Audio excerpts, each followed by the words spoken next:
Super important video. What we're going to be talking about is how do sportsbooks make money, right? So a lot of people, you probably know, FanDuel's a popular sportsbook.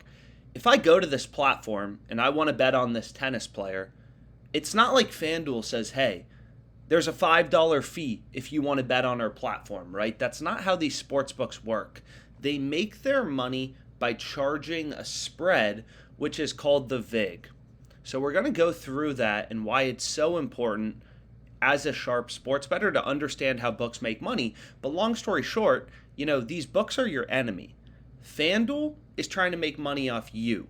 You're trying to make money off FanDuel. So you need to understand them inside and out, how they're trying to make money off you before you try to take them down and be a profitable sports bettor.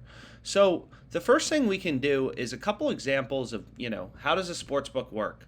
So you can think about it, sportsbooks are like car dealers, they're like stockbrokers. They charge a spread, right? So you can think about it, you go to a car dealer, they buy used cars, maybe they'll buy your car for $10,000, they'll turn around and they'll flip it, they'll sell it for $15,000. Or you can think about a stockbroker who will say, hey, I'll buy this stock for $10, I'll sell it for $11. So their whole business is buying things for $10, then selling it to someone else for $11. So that stockbroker can make their $1 spread. Now, this is the exact same business model as a sports book, right? They bake in a spread, which is called the Vig. So you can see right here, for example, if we look at the Senators game tomorrow, and every book has slightly different odds from one another, but you can see Bovada, they're saying, hey, the Senators are plus 230. You can bet 100 to win 230 on the Senators, on the underdog. Now, if you want to bet on the Bruins, you have to bet 280 to win back 100. So if you think about that, it should be clear that it's not really fair, right? If I want to win $100 on the Bruins, I have to bet 280 bucks. If I want to win just 230 bucks on the Senators, I have to bet 100 bucks. So that 50-cent difference, that's the spread, right? This 50-cent difference is the spread, exactly like a stockbroker will say, hey, I'll buy it for 10, I'll sell it for 11. It's the same thing on sports books, except you're buying and you're selling teams. They're saying, hey, if you want to bet on the Senators, it's 100 to win 230. You want to bet on the Bruins, it's 280 to win back 100. So that 50-cent difference, 230 to 280, that's the sportsbook spread, right? So you can think about it as a stockbroker. They're hoping they can just buy and sell, buy it for 10, sell it for 11, buy it for 10, sell it for 11. Ideally, there's an equal amount of money coming in on both sides. People who want to buy, people who want to sell. That stockbroker just makes their 11 bucks. It's the same thing on sports books. They hope there's a balanced amount of money coming in on the Senators and on the Bruins at minus 280 and the Senators at plus 230, that they just make that 50-cent spread, right? That's all sportsbooks want to do. They're not in the business of risk. They don't want to have risk. So the way that stockbrokers work is, let's say everyone wants to buy. All the money's coming in, hey, we want to buy, we want to buy, we want to buy. Well, what that stockbroker is going to do is if everyone's buying, they may say, hey, well, everyone's buying at $10, so now, I'm pretty short this stock. I have a lot of risk. I just sold a bunch of it. So what I'm going to say is, hey, you can buy this for $10.25. So I may have to, but long story short, or we can go to cars, we can do the stockbroker example, but they may end up saying, hey, we'll buy this for $10.25 or we'll sell this for $11.25, right? So if everyone comes in wanting to buy the stock, they may say, hey, well, I was selling it at $10, but everyone wants to buy it, so now I'm going to be selling it at $10.25.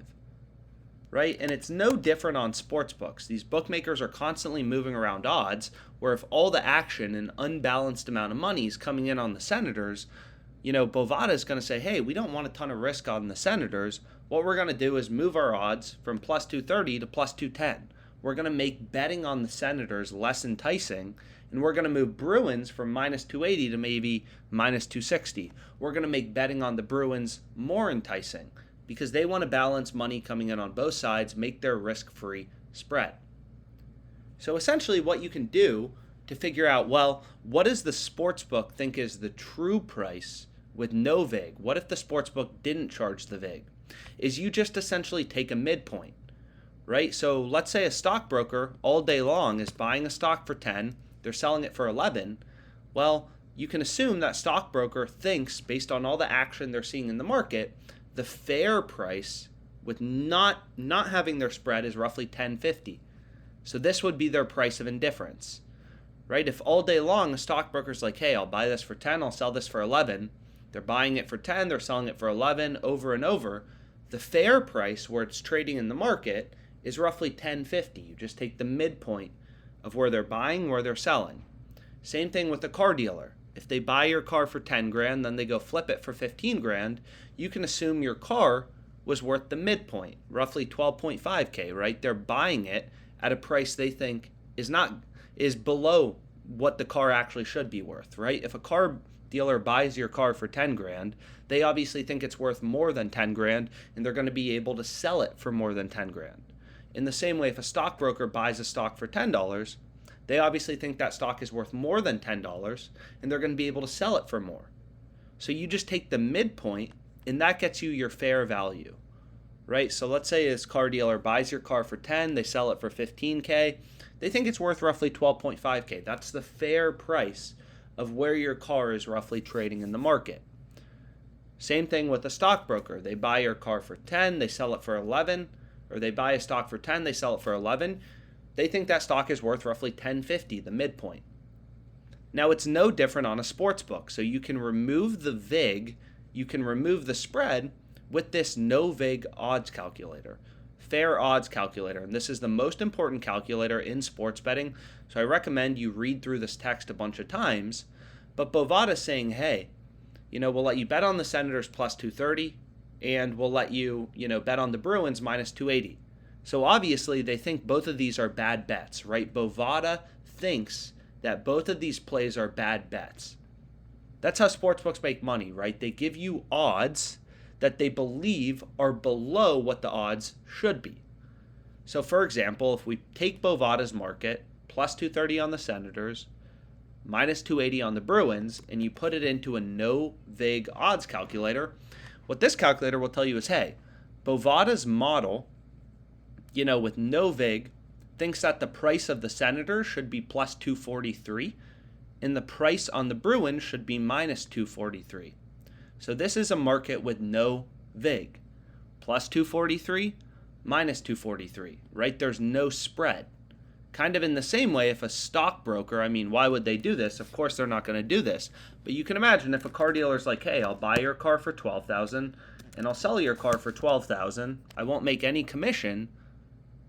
That would be a market without a spread, right? With no VIG, as you may say. Or if a stockbroker's like, hey, I'll buy the stock for 11, I'll sell it for 11. But why are they going to do that? Why are they going to take on risk for no benefit, right? If they're not making a spread. So it's the same thing on sportsbooks. The fair price for the Senators would be plus 243, according to Bovada's model. And the fair line on the Bruins would be minus 243. So essentially, Bovada, the sportsbook, they've invested hundreds of millions of dollars into their ability to set lines. They're taking bets from all over the world and moving around lines to balance supply and demand, right? Just like the price of a stock, people buy it, it goes up. People want to sell it in outsized number. There's more supply, then the price of that stock will go down until there's a balanced amount of buying and selling. That's how a fair market works. Right? You let things reach their equilibrium where there's equal amounts of buying and selling, and that's the fair price where it's trading in the market. And sure, new information every day will update what the fair price should be. So right now on Bovada, the fair price for the Senators would be plus 243, which is why they're letting you bet on it at worse odds, plus 230. That's the sportsbook business model. A stockbroker thinks a stock is worth the midpoint of 10 and 11, 10.50, so they buy it for worse, they buy it for 10, they sell it for higher, 11. It's the same thing in sports betting. Bovada believes the Senators should be priced at plus 243. They let you bet it at worse odds, plus 230. Right? They think the fair line for the Bruins is minus 243. They let you bet it at worse odds, minus 280. if an unbalanced amount of money comes in on the Senators, Bovada may update its model and say, hey, there's a bunch of money coming in on the Senators. We're going to drop their odds to plus 220, and we're going to drop the odds on the Bruins to maybe minus 265. Now, you'll see, hey, it's a different no-vig line. Based on where things are trading in the market, the fair price for the Senators is going to be plus 232.33. The fair line for the Bruins, minus 232.33. So books are constantly moving around their lines due to supply and demand, right? And you can figure out what does the book think the fair price is by using a no-vig odds calculator. And this also explains how you can make money sports betting, right? So if we go to a positive EV tool, all these sports books, we know they make money by charging a spread called the Vig. As we can see here, because all bookmakers have different odds, we can essentially find where sportsbooks are screwing up. Here you can see on the positive EV tool, FanDuel is screwing up this tennis match. It's not always the sexy sports. Sometimes it's sports like tennis. And you can see right here, Pinnacle is saying, hey, Sonego should be plus 125, Andy Murray should be minus 141. So we put that into a no-vig odds calculator. And you can see if we strip the VIG, the spread, out of FanDuel's model, they're saying the true price for Sonego, for the underdog, right, with the VIG removed, would be plus 131.64. That's what the fair price is. We're getting plus 138 on FanDuel. So we're getting better odds than the no VIG odds, right? We're getting better odds than the fair odds. It's like if you knew a stock was worth $10 for sure. There's millions of stock exchanges, or let's say hundreds of stock exchanges. A stock is trading around $10. Do you want to buy it for $9? Well, no shit. I want to buy it for $9 if it's trading in the market at $10.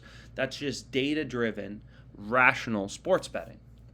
It's the same thing here. If we know Sonego is trading around plus 125 on most sports books, plus 115, plus 120, we can get him plus 138. That seems like a steal deal. You don't have to know anything about tennis. It's all based on data, right? There's hundreds of sports books setting lines on this tennis match. You're not smarter than sportsbooks who have invested hundreds of millions of dollars into their ability to set lines. And they're constantly moving around lines due to supply and demand.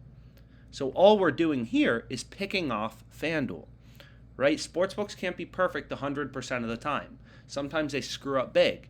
And here you can see FanDuel is screwing up and they're giving us way too much value on Lorenzo Sonego, offering plus 138 odds. So this is a play we'd want to be on, right? So this no-vig odds calculator is really valuable for using a sportsbook. You can literally back out what does this sportsbook think the true line should be without vig. So for example, if we want to look at another sportsbook, Bovada, they have this plus 115, minus 140. So according to Bovada, the true price, right? All these books have different odds. They're taking different action in the market. They have slightly different models. So according to Bovada, they're more bullish on Sonego winning, right? They're giving you worse odds than Pinnacle was. Pinnacle was only plus 125, so Pinnacle is giving you better odds on Sonego, which means they think he's less likely to win this match. Bovada's giving you worse odds, plus 115, so they're more bullish on Sonego winning. So they have him plus 125.42 fair odds. So as a sharp gambler, we're looking through these markets at all these sports books, right? Where is Bet Online? Where are all these different sports books setting lines on a player? Caesars, plus 115, minus 145. They have the fair line for Sonego at plus 127. Again, we're getting plus 138. So we're getting better odds, higher odds, more value to what the true odds should be according to Caesars with the VIG removed. So we can look at all these sports books in the market and essentially just pick off sports books when they're stale, right? There's hundreds of millions of odds, not hundreds of millions, I apologize, millions across sports books. And we're essentially just looking for these soft spots like on FanDuel where we can pick them off and get value and beat the VIG, beat the juice, and have an edge, which is why this no VIG fair odds calculator is so critical. Nobody knows the future in sports betting. I can't tell you if Andy Murray's going to win tomorrow. Nobody can, right? The people who act like they know sports that well, sports has variance. Each player has a probability of winning. And as a sharp bettor, we're trying to get an edge and get value to where the price actually should be. That's how you have an edge over the sports book and make money long term. The guaranteed way to make money sports betting.